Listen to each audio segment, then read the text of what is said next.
The first review requires me to give you your first primer. We'll have to introduce the concept of incest. In this case, incest is the sexual relation of two people of close blood relation, fourth or third cousins, or closer.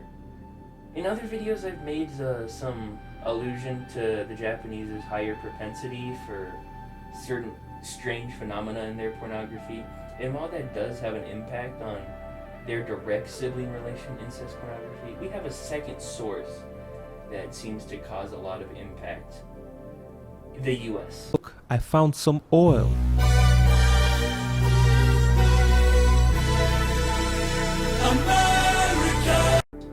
In America, step-sibling porn has become extremely popular for a few reasons.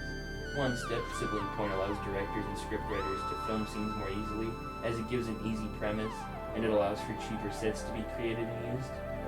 Some people ascribe the rise in popular culture of step-sibling porn to shows like Game of Thrones and other medieval TV, which kind of sensationalize incest. And all of this kind of pornography that's in the general sphere has had some impact on Japan. The Japanese are seeing all this shit come out and are wondering, hey, let me see if I can get in on this wave. So you can kind of ascribe some of the blame for all of the modern incest porn coming on to the US. If you want the inspector's perspective on it, I think step-sibling porn allows a sense of intimacy that the Japanese are kind of lacking in their society right now. In a way, it allows them to skip the whole awkward and difficult dating process and just jump straight to the close relationship and dependency that they're really missing.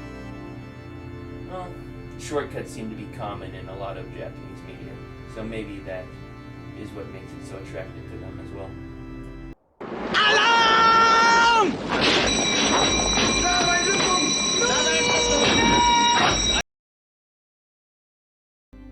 The first work we are inspecting is called The Book Where My School Sent Me Nakadashi Homework. So I got help from Onichan. If you're wondering what Nakadashi is, I think it means sex or something like impregnation, cream pie, some shit like that. Something weird. It's some cringe Japanese term and I really don't give a shit about what it actually means, so we'll get to it. But we start off with a youngish girl of an ambiguous school age, typical Japan. And her school has given her some homework where apparently she has to have sex with somebody and get cream pied by them. So, obviously, this being Japan, she picks her older brother because, you know, incest is wincest. And she fucks her older brother. Long story short, her dad comes home. He's like, my son is a piece of shit incel who's never going to leave the house. And fucks his own daughter, which I didn't see coming. And overall, the scenario is complete dog shit, so I'd give it a 5 out of 10. Art's pretty good, I'll give it a 6 out of 10. And I hate incest, so overall this is getting a 5 out of 10.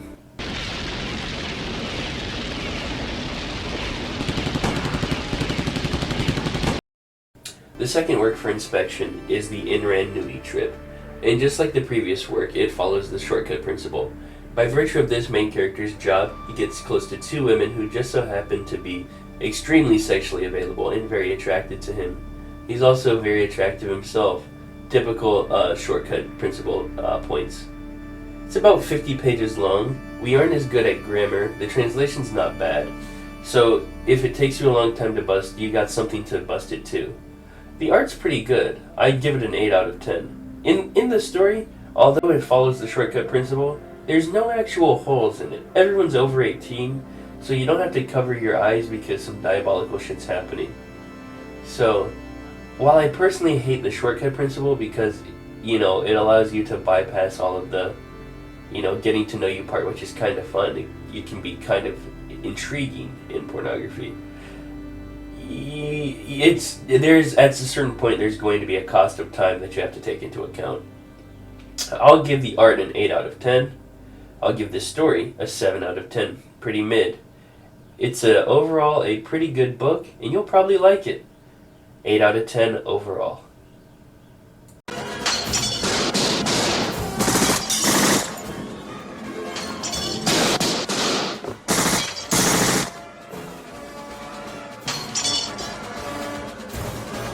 last story is a bit more interesting.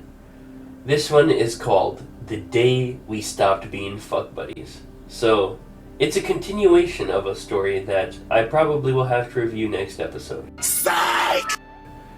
But, this one's a bit different. Although it kind of feels like it follows the same shortcut principle, because it's a two-parter, in the first part they did the introductions, they did the gain to intimacy that we're missing in the other two.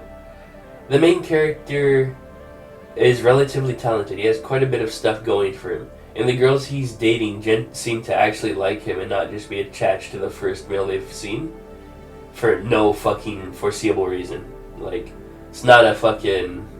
I'll show a photo of some anime that really pissed me off where the girl, like, jumps onto some fucking anime guy because he's the first man she's ever seen in her goddamn life.